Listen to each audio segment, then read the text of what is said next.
What's going on, my creative collective? Welcome to your reading for June 17th. This is collective reading, so we're going to dive right in. All right, so I would like to invite the angels, my guardian angels, my spirit guides, protectors, teachers, and their healing energy to this space. And I ask that it is a safe and brave space that allows for the fullest expression of our light, humanity, ascension, and healing. Okay, I love that like she fully responds when I do those invocations, and even just when I meditate, like she just has to be close. Like it's just the sweetest. It's the sweetest thing. Oh, thank you. Thank you for that. Okay, so these are postcards from Spirit by Colette Baron Reed. So we're going to dive in here and see where these take us, okay?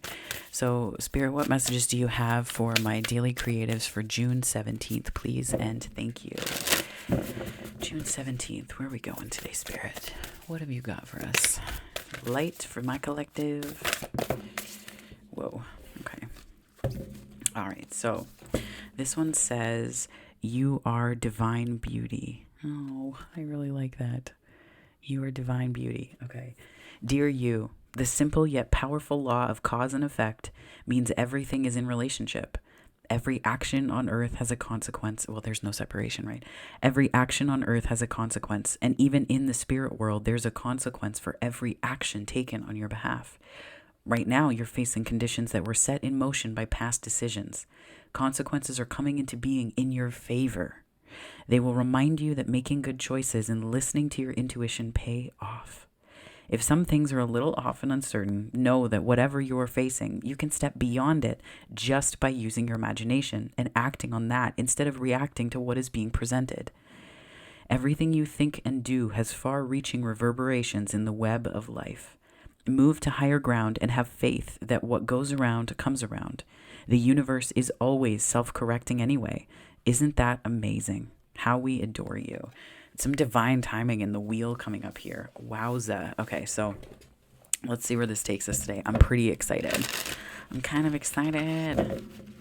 All right, let's see where we go here. Spirit, what messages do you have for my daily creatives for June 17th, please? And thank you. All right, let's see where this goes. These cards are really thick, so it's like an awkward shuffle, but I really love the art on it. So thank you so much to my friends, my one of my favorite Aries friends who got these for me for Christmas this year. So, and by Christmas this year, I mean, you know what I'm saying. All right. Spirit, what messages do you have for my daily creative? 6 of Swords, 9 of Wands, and we also have the 8 of Pentacles, and let's see what else comes out here. 8 of Pentacles, we have what came flying out here, 2 of Swords. We also have the Queen of Pentacles, and we have the 4 of Swords, and we also have, what else have we got here? Oh, Queen of Cups. It's interesting that that's the challenge, though. That's showing up as the challenge here, right? Very interesting to me. Oh, the Sun. That's such a good overcoming of that energy. Oh, beautiful. The Wheel of Fortune. There it is. The World. There it also is. OMG. Okay, so I get the impression that you're moving away from a little bit of defensiveness. Defensiveness just not in the sense of like pushing away life, but really...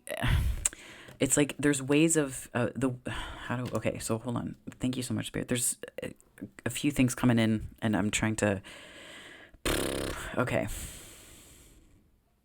There are places that your focus has been, right? This to me is like focused energy, very directed energy. It's effort filled, yes. It's also something that you see as worth the investment. But I think that what you're doing with this 6 of Swords and 9 of Wands is I think you're sort of realigning your perspective. You're realigning your perspective to understand that defensiveness and like it can be in a better state of flow, right? This represents like flow, the flow of energy, the flow of ideas, the flow of consciousness, more so your intuition, letting that flourish.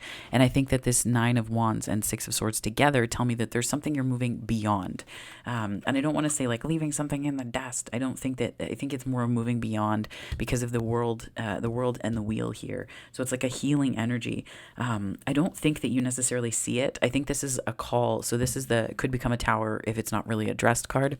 And I think this is really about understanding that you may not be able to see everything right now, but that doesn't mean there's a good reason to doubt yourself. It just means that the whole path is not lit yet, and that's okay, right? That's so deeply okay. And it really is about honoring yourself so that you're not pulling yourself off of paths because you just can't see the whole picture yet, right? This can be a card of indecision, but the way I look at it is like you're assessing something based like when I feel imposter syndrome, for example, one of the ways that it's not a cure for it necessarily, but a way to help to heal it is to look at the fact that you feel imposter syndrome usually because you don't have enough information yet, right? And this is also about anxiety. Sometimes when I feel anxiety, it's not that the thing is making me truly anxious. It's that the absence of information is touching on a trigger related to my sense of self-worth and stability and security and how worthy I feel of being where I am when I look out at the world around me, 555 on the time.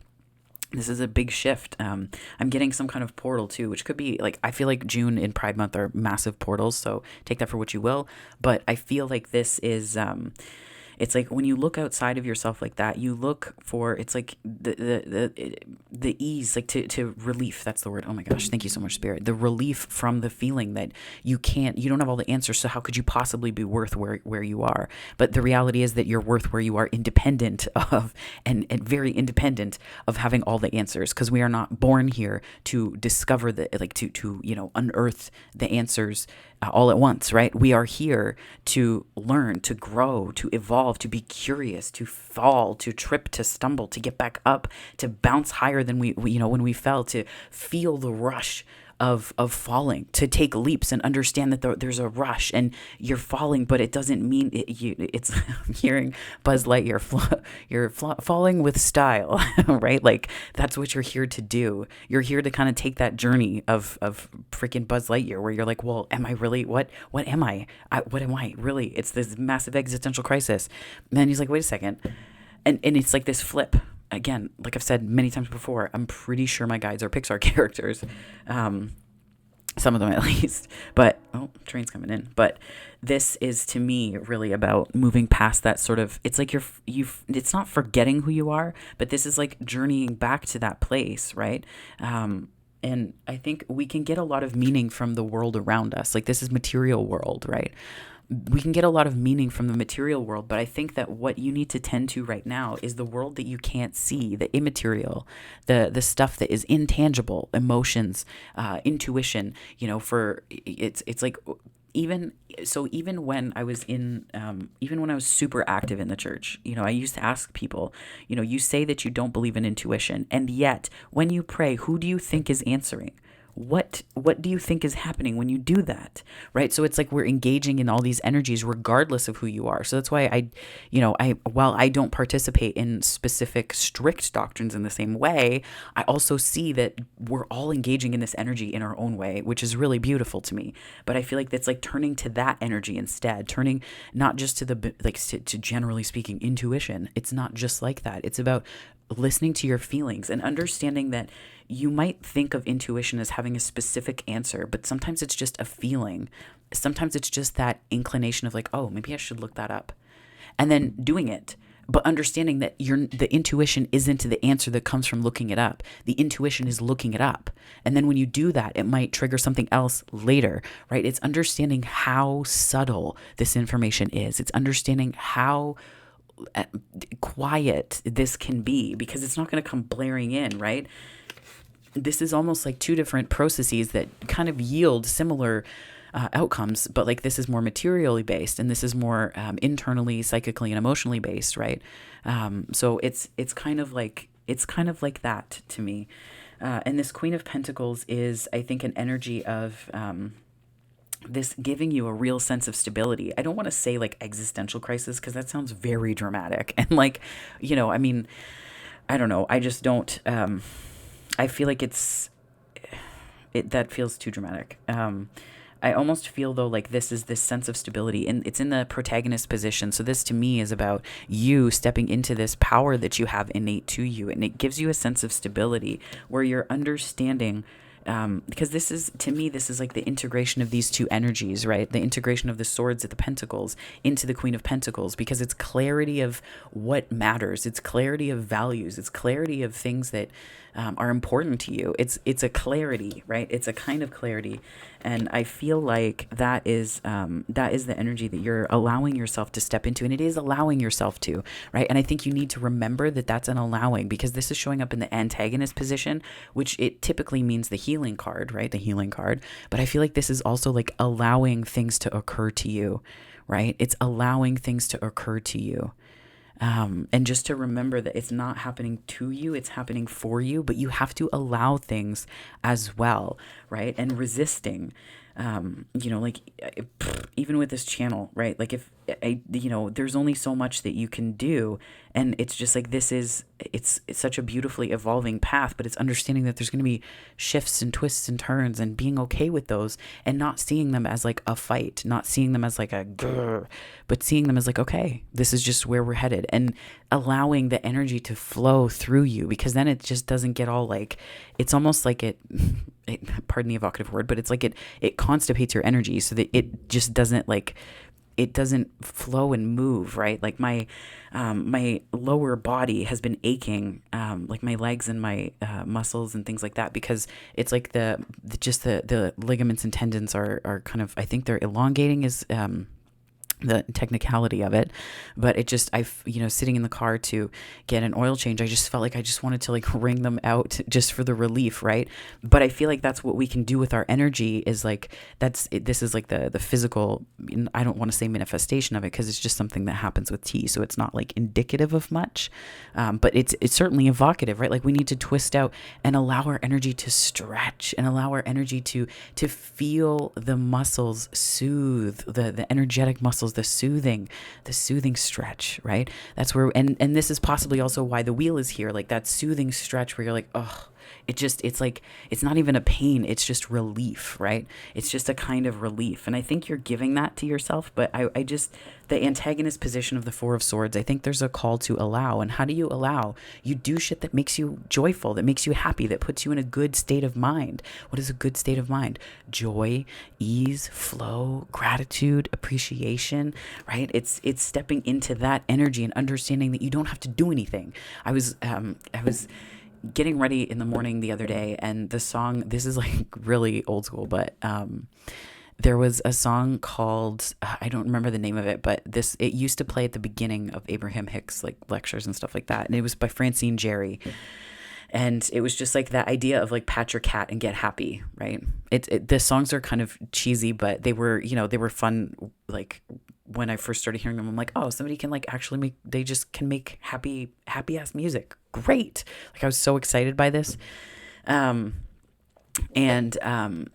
was like, to me, it was just so much joy, but that's the idea, right? Like, what do you need to do to deal with your state so that you can amend and address your perspective, and the way that connects you to the energy and knowledge beyond you, right? How are we working with this? So it's like just getting into that joyful place, just getting there, because then you can start to see things differently, and not just see things differently as in like perspectives, but perspectives are going to shift, and they will, but don't do it for that purpose. Do it just because it feels good, right? Do it just because it feels good. And then the Queen of Cups here, this is the challenge. And I think this is the emotional state, right? Like balancing that so that you can then offer that. This could be projects or work that you're preparing for, right? And this is possibly ways that you're realigning your joy. You're realigning your joy, because yesterday was a lot about surrender. So it's almost like you're realigning your joy to be able to step into the sunlight, to be able to step into it. This is the triumph over this sort of, I feel like it's almost in reverse, right? Like it's this beautiful receptivity that you're opening up to. And it's different elements. Like this is fire and water. Could be someone with fire and water, could be projects that embody that. But it's just this beautiful state of flow and ease and Oh, it's just fantastic. And I think that this Wheel of Fortune is an expansion of your energy. This is like that Sagittarius full moon, right? On the, I don't know, it's Tuesday. I don't, anyway. But I think this is that expansion. It's the expansion of that energy. It's the growth of that energy. So beautiful. And I think the thing to keep in mind too is that Jupiter is technically, this is, Jupiter, and Jupiter is an expansive energy, yes, but it's also that really beautifully beneficial energy that uplifts. So it's almost like using this time period, even if it doesn't contribute to like the bottom line right away, even if it doesn't contribute to something in the most obvious way, it's still important to do it just to get connected to what makes you happy, because we forget that like we've placed joy in this really weird tense relationship with doing. So we believe that we have to do things with our joy in order for them to just have a purpose, right? But we forget that it's okay to have things that don't serve a purpose, that don't serve an immediate purpose aside from our joy, aside from pleasure, aside from happiness, aside from feeling where we are in the moment and being so good with that, right? If you think about it, what is a hike really? A hike is just like walking in a big ass circle through a conservation area or a park or in nature, right? It doesn't serve a purpose, but it fills you so much. Some people do it as exercise. I just do it because it's like necessary connection for me to be connected to the planet. But like, it's this energy of like we can take any task and turn it into something that is a must do. But what about the things that we just get to do? What about those things? When's the last time you did that? And I think that's this beautiful, expansive sun Wheel of Fortune energy where it's like it's shifting your perspective so that you can see. You don't have to see what's coming, but you get to see how it's expanding. You get to see and feel the expansiveness of it. You get to see and feel the joy of it.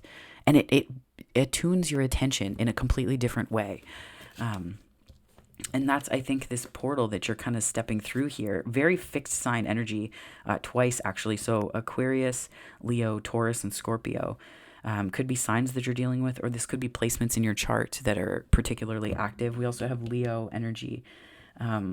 So I'm feeling almost like, there's a lot of...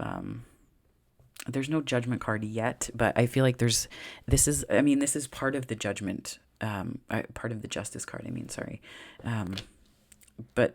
I feel like judgment is the decision. Justice is the cause and effect afterwards. And then the wheel is like the sort of, it's like the flame that has been started already. Jupiter goes in and just stokes it and blows oxygen into the base of the fire so that it goes bigger, right? Like that's that beautifully expansive energy. That's how it feels, at least. I mean, not everyone might be feeling this delighted with it, but it could just be my abundance of Gemini in my chart, or the loudness of it, and the Sagittarius as well. But this energy is all really good to me. Even the defensiveness, it's like seeing the purpose of it, but I think it's like leaning more towards joy and just relying, there's a way that we can rely on ourselves in the material sense, and we should, like that's, like part of life. But there's also a way that we need to rely on ourselves to connect in a way that's much deeper, so that we can make decisions for ourselves from a connected, joyful place that is so deeply abiding of what's going on in your heart. And I think that's the other part of this too. Okay, let's clarify. Let us away. Okay.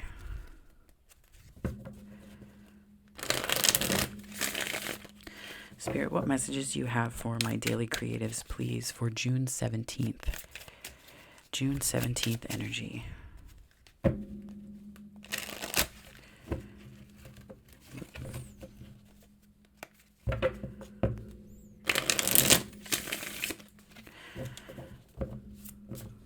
Wheel of Fortune, 10 of Pentacles, Queen of Wands, Knight of Swords, King of Swords, 2 of Wands. Definitely changing your perspective with all the swords here. There's like a specificity of, there's like a clarity, specific clarity that has come in. And this, I think, it's about where you want to direct your energy. Like that's the joy card, right? To me, that's a committed joy. That's a commitment joy. That's a partnership joy. That's a, 1919 on the time. That's like the marriage joy. Yeah. This could be ways that this just came to mind with Saturn retrograde. It's like looking at what it is that we're married to or feel like we're married to. And does that reflect like that feeling of like, how do you see commitment in your life? How do you see commitments in terms of like, is that a Saturnian energy or is that a seventh house energy or like, what is that, right? What is that energy? I'm learning more. I'm learning a little bit more about the asteroids in soulmates. I'm not quite sure. I haven't done a ton of reading on it, but it was brought up in a Christina Lopes video about the most recent one about the strawberry moon, this full moon in Sagittarius, and I was like, oh, there's another one. I was like, what? But it's not bad. It's just I was like, oh, I was unaware of this, so now I'm gonna do some research on that more, just so I can understand it for myself. But I feel like it's that kind of soulmate and that soulmate energy. I was thinking like, Venus soulmate, a Venus connection, this Venus joy, Venusian joy. And then this, what is your Leo joy? What is what is your Neptunian, a higher octave of Venus joy? What is your Juno joy? Now that I know that that's a thing, right? So what are these types of joys in the long term, right? In the long run, what are these joys for you? And what do they mean? Like, how do they tie into things for your everyday, right? Because we can have this big picture stuff, but when it gets to the granular, how do we express that? And I think that that's a clarity that you're getting because there's this Queen of Wands, so it's this passionate. The Queen of Wands is always. I feel like the Queen of Wands is, of course, passionate, but I feel like it's this conviction of passion, right? It's this passionate conviction of something. This is a deep knowing, and it's also this strength that is embodied in that internal fire. And then I think that this is really beautiful energy because the Knight of Swords and the King of Swords, there's like fast movement, but it's very clear. Like there's no doubts here. This isn't really doubtful energy or questioning energy. I almost feel like you have this Two of Swords energy, not because you may not have all the big picture, but you have enough information to know what to do next because you understand where you want your pentacles to go. You understand what you want that to look like. So right now you're just in this Queen of Wands energy that is just basking, staying in that joyful place. And then the Two of Wands is really drawing things to you. It's that attractive future facing energy, right? Future facing energy. What I love about this is that you see the crescent moon. My nose is itchy. You see the crescent moon here, and then you also see it here. So it's like it's almost like there's a mirror. Not the phrasing I was thinking of, but that's really okay. Thank you, Spirit. This could be, I feel like maybe there's an aspect of like, there's something you're relying on intuition for, and then there's something that like someone, or I got the image of like someone is waiting for you, or a project is waiting for you. Like that's where it's like you're kind of steering by starlight here internally, your internal compass, because somebody is magnetizing you or like drawing you, and like that's this internal knowing, right? And that could be with a project too. Like you may not have all the answers for how something's going to come together, but if you know like a thing, especially like how you feel, then that's more than enough for the universe to do the rest of its work. And I think that you're opening up to this more. The reason being is because of the Six of Swords, the Queen of Cups, and the Sun here. This is like releasing blocks to the heart space. And it's not just about saying like, this is what I want and this is what I am certain of. This is what because certainty is hilarious, but being sure. There's like a knowing, right? And I think that certainty is different than knowing, because knowing is a depth. Certainty is kind of from ego, right? Certainty needs proof. Knowing has a Two of Swords, and that's it, right? And it's almost like this kind of battle that you had been in, this battle that you'd been engaging in, right? And then there's this really grounded sense of trust that starts to emerge. A grounded sense of trust and a lot of healing because of that. We talk about, rest and getting rest and relaxing and things like that. But I think too that there's like giving your soul the rest that comes from not having all the answers, and just giving time, giving spirit time to work in your life is really important too. That is another form of rest, right? It's resting your heart. Okay, so Spirit, ooh, felt really warm here. Spirit, what messages do you have for my daily creatives for June 17th, please? And thank you. Six of Swords, Queen of Cups, the Sun. We also have Justice. That was, yeah, I got the Justice card before. I felt that coming out. Four of Pentacles, Six of Swords, Death. So this is to me about a transformation of your relationship to that cause and effect, and like the what you can't see. There's a lot of I'm surprised the moon hasn't come out yet, because I feel like this is like the release. This is holding on tight, and then the surrender. I think this came out in a similar position this week, but it's like the holding tight and then just, okay, I'm letting it go. I am allowing Pluto to do the work of transforming. And I think Pluto energy is beautiful. I've said it many times before, but I really love the death card because it's this process that transforms. It's not about the death of the old. To me, it's the welcoming of the new, and how courageous that process is to allow something to end so that you can begin anew. And it is a beautifully courageous process. This is a white flower, not a white flag, right? That's surrender and the growth that comes from that. So surrender is a big theme this month. Yeah. It's like ease and flow, just letting it flow. Letting it flow. And then we have the Nine of Wands and the Two of Swords. Nine of Wands, Two of Swords. Spirit, what messages do you have for my daily creatives for June 17th, please? Two of Swords, Wheel of Fortune. There we go. Two of Swords. Oh, good. Four of Cups. Seven of Swords and the Three of Cups. I think this is about, there are ways that you may not have trusted your own instincts a little bit. Just minor stuff, some conflicts with others, but I think this might have been getting in the way of the wheel turning, where you weren't necessarily trusting in the things that you can't see, right? In your feelings, like the knowing that you have, because we have the Two of Swords again and the Four of Cups. So it's almost like there were some things you weren't seeing, but were you not seeing them because you didn't have information, or were you not seeing them because you were really discontent and weren't speaking your truth, right? And that's like, there's ways that this energy can get really twisted so that we don't trust ourselves. And I think that was maybe one expression of it. Again, the Four of Swords is here overarching, and I think that's a beautiful healing energy. And I think that's just like a remedying of the ways that energy was sent out into the world, from your heart center, out into the world in a way that was just, it's not bad. It was just, it got twisted around, and it's like being lost in a wood somewhere, right?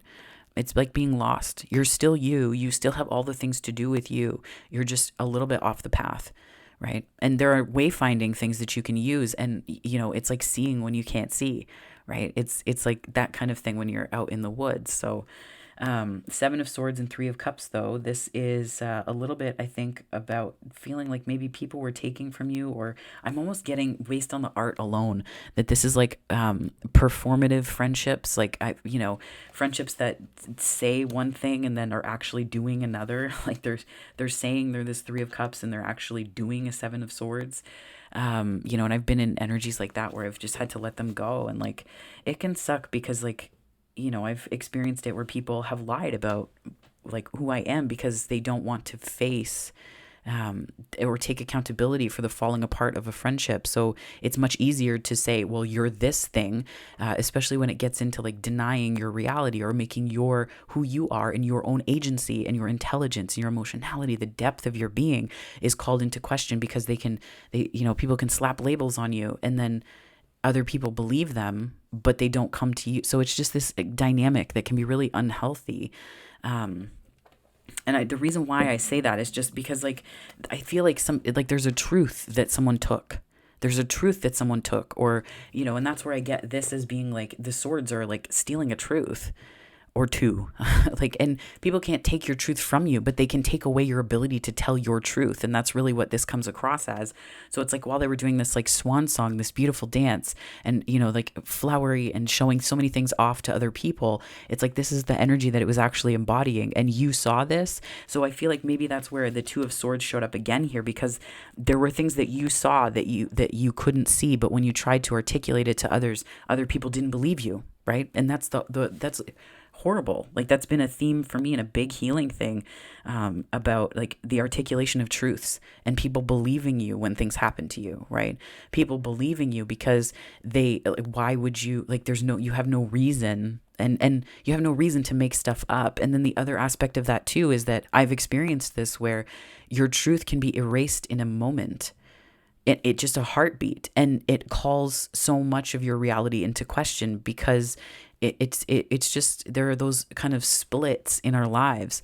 I'll use the example where when I was nearly murdered, the police lost the freaking police report, and there was no recourse, and I didn't know. No one came with me to the police station to refill out the report. There were no fingerprint marks on my neck, so it wasn't as serious a case. There was no wound on my hand from a weapon, but that was the case when it happened. So they lost it all. So this whole truth of mine just evaporated in a heartbeat, and I didn't really have anyone to help me navigate that process or know what to ask for, and at 20, well, I think it was like 19 or 20 years old, like, you're a kid still, you're a baby, right, for the most part, when it comes to big things like that and navigating them on your own. Like, no one is fully grown, but so like your truth can just be wiped out in a second, so that you have no access to resources that can help you later.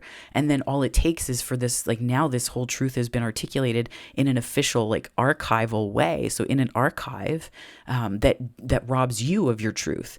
And this can happen in friendships as well, where people say, like, people have found out that, they know, like, my, alcoholism runs in my family, and people will say that because I tend to be very careful about what I consume in terms of substances, because I've seen how it can just really run afoul of who you want to be. But then people misinterpret that and take that and spin it into a truth, or they take something that's completely out of context in a conversation that I had years ago, and then they'll place that into who I am now. And that's a robbing of your truth. That's a Seven of Swords. It's somebody taking your truth. But the thing to remember is that these are taking your truths, yes, but your truth can't be taken. That's the other thing. It's like this paradigm shift. That's what I'm getting from this. Like, this paradigm shift where you're understanding that your truth can never really be harmed, because there's a sense of what's actually real here, what's actually happening, right?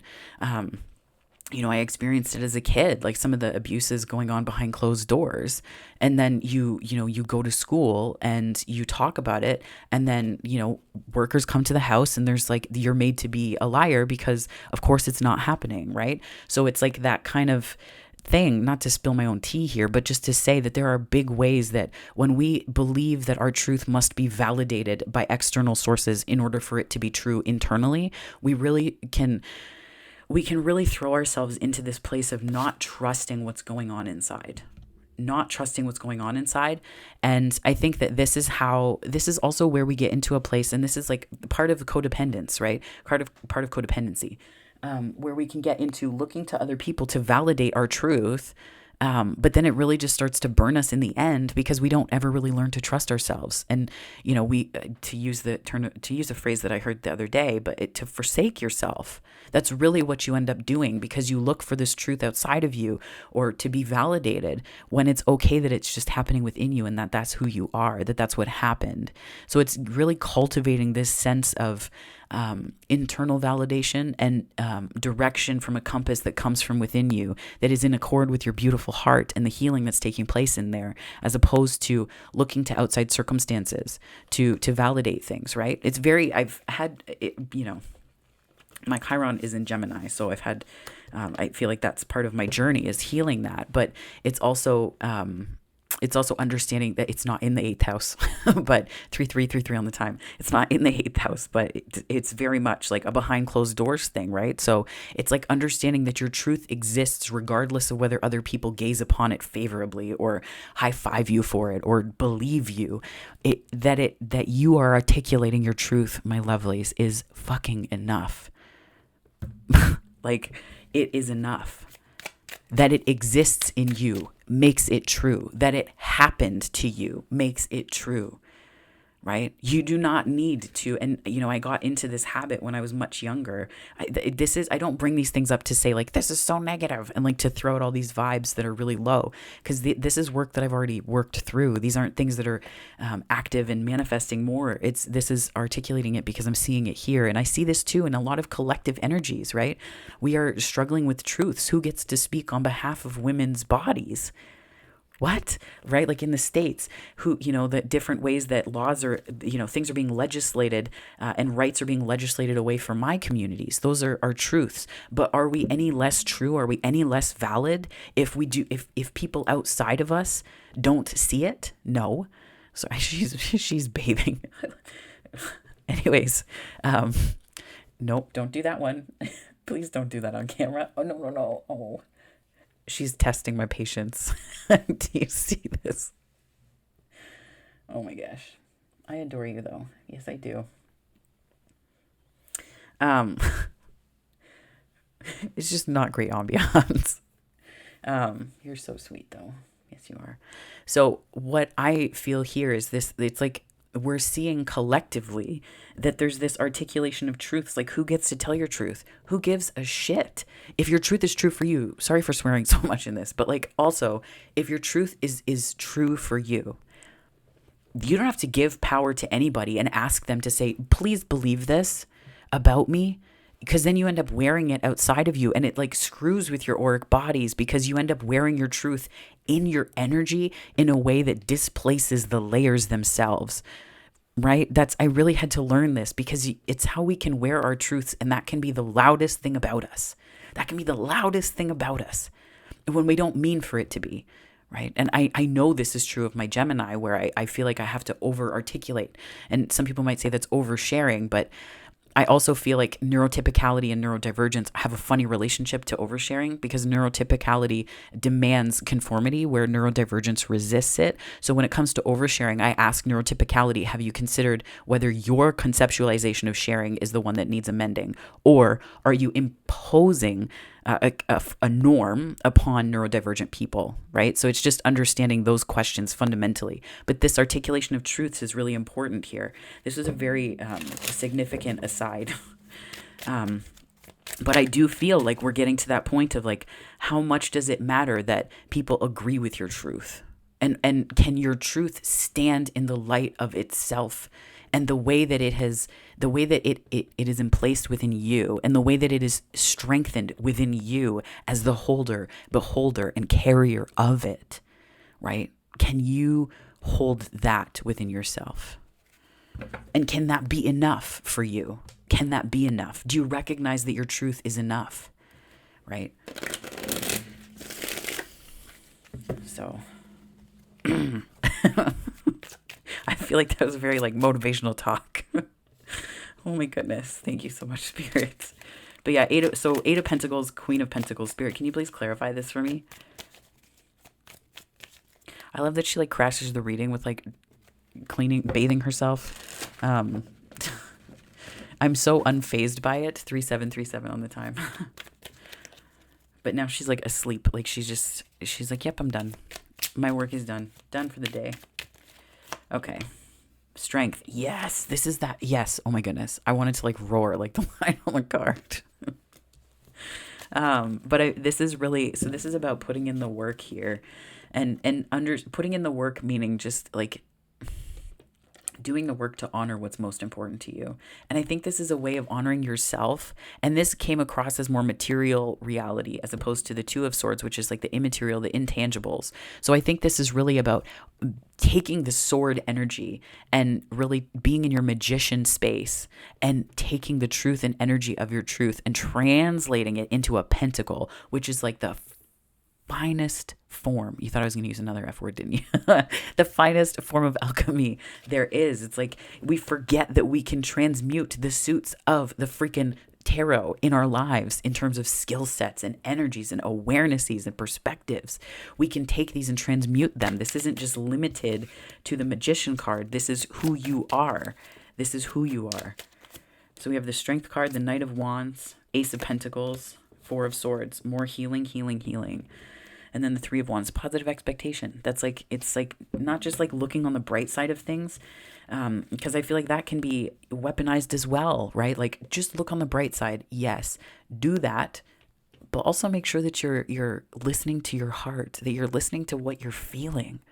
But don't push that away and be like, bright side, bright side, bright side. Like, because then you turn into a cat that's purring to soothe itself because it's terrified, right? Everyone thinks you're purring, but like spirit knows, so it's not going to be fooled. So why, like, you're not going to pull one over on the universe. So just be gentle with yourself, right?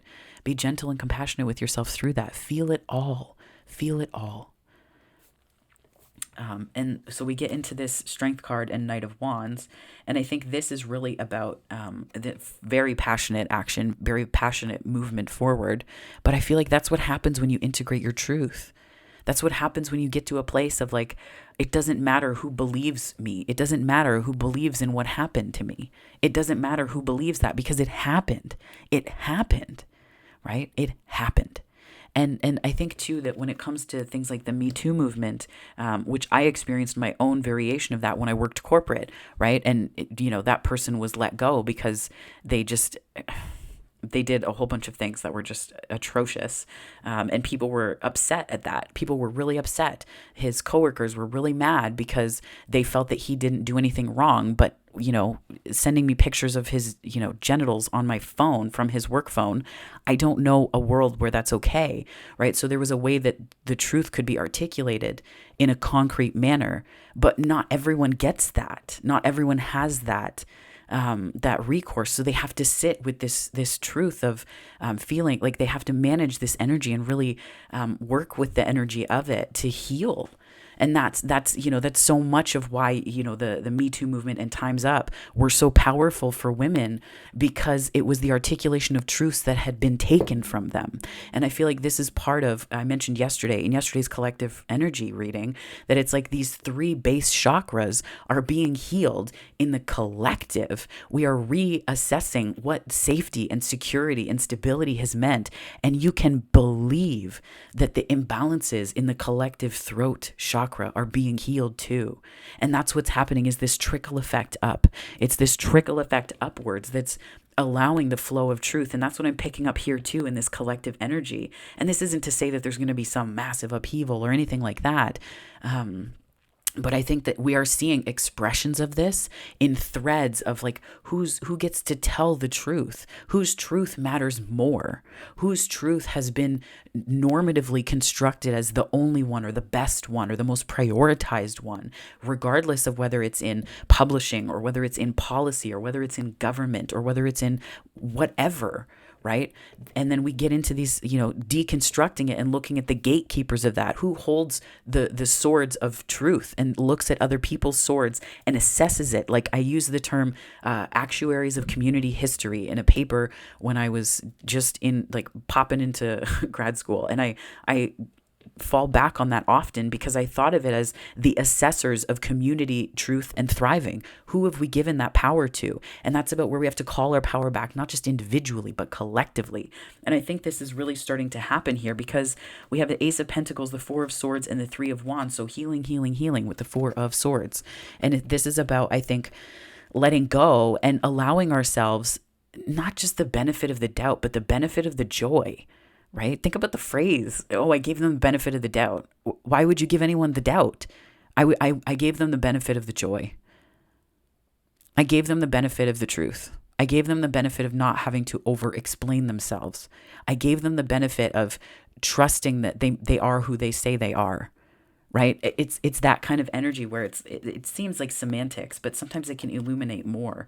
Nonetheless, though, I feel like there's a very positive energy shift that's happening here. There's a very positive energy shift. I feel a little bit of like a pang of vulnerability at sharing some of those stories specific to my experiences in corporate. I don't have any, I'm sorry if it did trigger anybody. I didn't put a trigger warning because it was like flying out in a bit of channeled messaging. And the thing is that it's not even unique, right? That's the sad part to me. The sad part, not meaning disempowered sad, but the part of are we at the point where we are truly healing the energy centers and the root causes of these things? Are we really healing that? Are we ready to do that? As much as we share memes on social media, as much as we share hashtags, are we ready to do the work internally within ourselves to align with what is needing to be healed as a collective? Because that's the butterfly effect of doing it within yourself also addresses the collective energy. And people may say, well, that doesn't track because, we have to have all of these bigger things. No, it starts that simply. It starts at that basic level. That's why I think, Louise Hay was so damn smart, so smart you have to love yourself first, and not in this frivolous way that's like superficial and pushing away the real healing, but like loving the parts that you think are not worthy or that caused truth is like the big thing here. Truth, like this articulation of truth, right? It's what caused all of those things. 4444 on the time. And that your angels are with you through this. And I think that our collective angels are too. I'm hearing better angels of our nature. Yeah. Like, so we have the Four of Swords. Spirit, can you please clarify this for me? The Chariot, the Tower, Seven of Wands, Death, and the Eight of Wands. Death twice. That is a misprint, but holy, I will tell you. Wow. Okay. You know what? Not a misprint. Probably really intentional by Spirit. Thank you so much for that. Transformation twice, right? We're turning. This is this is not a white flag. It's a white flower, right? Remember that. It's not about surrendering your power. This is about surrendering to the growth. The rose doesn't force itself upward. The rose blooms and unfurls. That's transformation. That's transformation. And I think that this healing is something that we're, it's like moving forward on that. And we see this beautiful embodiment of peace with the dove here on the car. But we also see this more peaceful tower. It's not something that's coming down. It's like you got out before anything fell. It's still intact, but your exit from the situation or from the energy or from the perspective is taking place or has already taken place.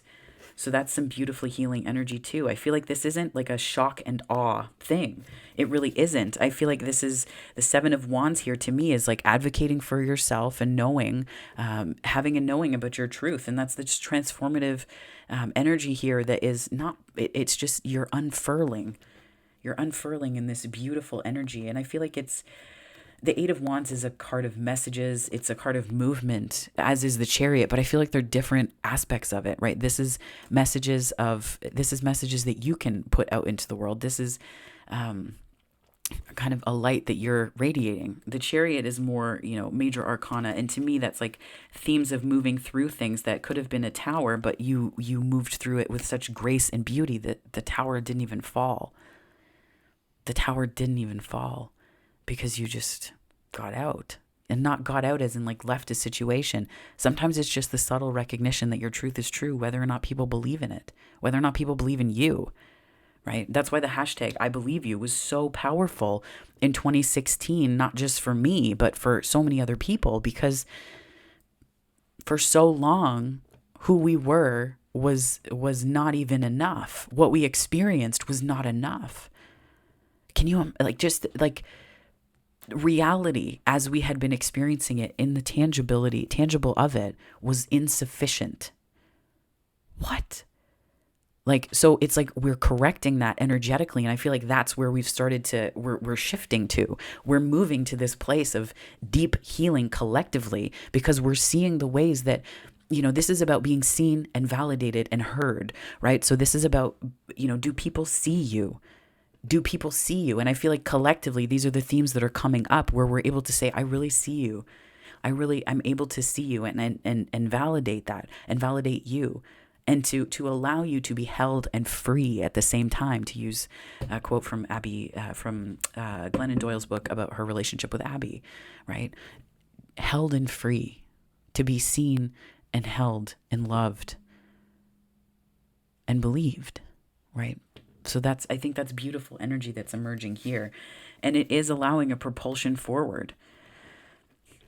I almost get this energy as like, this, I want to say advocacy for self, but and it's not even like standing up for yourself. This is really just about being secure in yourself enough in light step sufficient that you can jump from pier post to pier post in joy, right? Like I think about this when I when I went on a hike a couple weeks ago. There was a creek that was like the water was over the rocks, so I basically, like, my shoes were soaked, but I was like, whatever, I'm leaning into it, it's fine, they'll dry. But it was just, it's like I was trying to make it as fun as possible, so I was like hop skipping and jumping over across this creek, and that's kind of this, like, I get this kind of playful sense of lightness and joy that comes from standing in your power and allowing the transformations to take place, and understanding that you are part of this rose. Like, that's part of your energy, that's part of who you are. And this Eight of Wands is about messages coming to and from you, and I think this is maybe about messages coming to you more so, not necessarily from people alone, but from, I guess I want to say, from it's like it's freeing up an energy. And I think there's something that people are recognizing about that, that's making space for something more, that's making space for more energy, for more contact, for more connections. It's making space, right? It's expansive, but it's an internal expansion that then is reflected outwards. And I think that's really beautiful, because it's not expansion for the sake of itself. No, it's expansion for the sake of your heart space, because it just loves that feeling. And that's where we get this leaning into joy, right? Leaning into joy and things that make us feel that depth of peace, because in the present moment, that's all we really have. So when we're in that joy, we have so much more accessible to us. And not all of it is going to be amazing. No, it's okay to honor the times that you need to cry, that you need to baptize yourself from within. It's okay to have those moments. It's necessary, right? Spiritual beings in a human body. Honor both. And so I'm going to pull from the Notes from the Universe on Love and Connection deck by Mike Dooley. This reading went really deep. Oh my gosh. Spirit, what messages do you have for my daily creatives for June 17th, please? June 17th.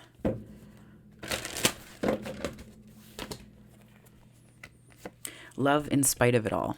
No spite. We love because. I've said this before with this card. We love because of it all.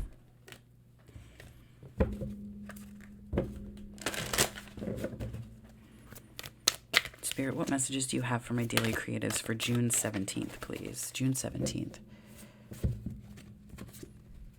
You might not know now, but you will.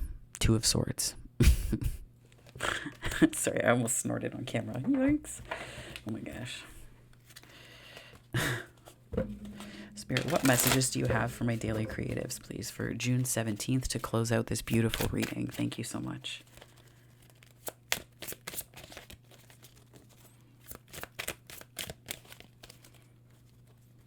Maybe you've been living in the energy of the causes and not seeing the effects, but I feel like the effects are expanding within you, and they will be undeniable. Happiness is a choice I make. Yeah, right? Sometimes we have to choose it, right? The moments where after everything happened in that corporate experience, people still try to contact me from that time. 6 years, 7 years later, no context, all at once, right? And it's just like, it's weird to me, because I think to myself, like, I don't, and there's like a way that you can get triggered and your back can get up about it, because you're like, well, why do people care still? Why do people care still, right? There had to be a lot that happened in order for things to unfold the way that they did, in terms of what happened to his position with that company. So, like, why are people still so upset, right? It's this truth. And we really, I spent so long in a state of upset, because I thought, nobody believes me. This is ridiculous. Like, it happened. I had proof, and still no one believed me. Still people thought that it was my fault. Still people believe the predator over what happened. And that didn't just happen to me. That happened to so many other people, right? And people can easily say, well, that's why you're trans. No, I was trans well before that experience. I knew that. That's why it was much more painful, because what made me valuable to that person, who knew I was gay but insisted on really being awful anyway, and feeling that because I had never been with a man before, it was just, he would save me from my gayness. Like, that was a thing, right? But it's just, when you're in, like, there's a way that we try to articulate our truths and they get denied, right? I think about that broadly speaking, but you have to still make a choice at the end of the day. You really have to make a choice. Is this going to be something that breaks me, or am I going to rise like the whole damn fire after this happens? And don't make that decision when you're in the midst of the hard. Be in the hard and hold yourself tenderly. Hold yourself, okay? Hold yourself, but don't fall into this mindset of that it can never be good again or anything like that, because that's just not true, right? That's why I think joy is here to remind you. And this is where, one step at a time doesn't just apply to yesterday's message, but this one too. You don't have to know how everything is going to work out perfectly. All you have to know is that your truth exists in you, and it exists independent of whether other people believe it or not. Right? It exists and it's true whether other people, want to buy into it and validate it or not. And that's what validation and approval really is. So it's cultivating that from within you and moving that outwards, right? That was a very difficult time in my life, 2015, 2016. And I think this really sums it up, right? Happiness is a choice that you make, right? It is a choice that you make. And it's a one step at a time thing. Sometimes it's just as much as like cuddling up with your cat, right?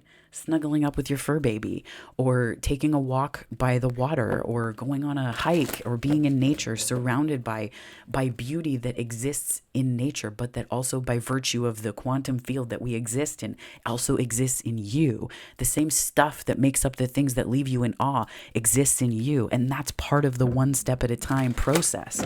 That's that one step at a time proposition that the universe is offering to us at every moment in time. Right? Every moment in time. Spirit, what message do you have to close this out? Oh, see, this is beautiful. Okay, so to truly flourish is to release all the tension that holds me back from letting love pour through me. And what I'm hearing right now is allow the truths that never got spoken. Allow the truths that did get spoken, but were never taken seriously. Allow the truths that were articulated through you and rejected not to be what blocks you up or away or shuts you off from life. Let love pour through you. Be persistent in that, and understand that even if love can't pour all the way through, it's still going to get there. Right. I think about what came to mind when I was saying that is just seeing water trickling across rocks and in between them and through them. Right. In between them and through them. So it's like you can have a glass jar full of river rocks, different sizes. Just because the rocks are there doesn't mean the water won't get to the bottom. And I think that love is like that. And like a lifetime, the role that we play in our own lives through this lifetime is pulling the rocks out from the vase, the container, because then we have just love. And I think that's something we do over an entire lifetime. This was a big message for Friday. Oh, I mean, not to say like, well, it's better on Tuesday. Like it's what? But, that is your message, my darlings. If this resonated, please like and subscribe. I'd love to have you on the channel. And I'd love to have you on the channel. And if you are joining me from the channel, thank you so much. I really appreciate your presence here, your energy, and your time. So thank you, thank you, thank you. And there are other ways you can connect with me on the channel, so check that out. But if this is where we part, my darlings, I hope that wherever this finds you on the time-space continuum, morning, afternoon, or night, it finds you very, very well. Take care.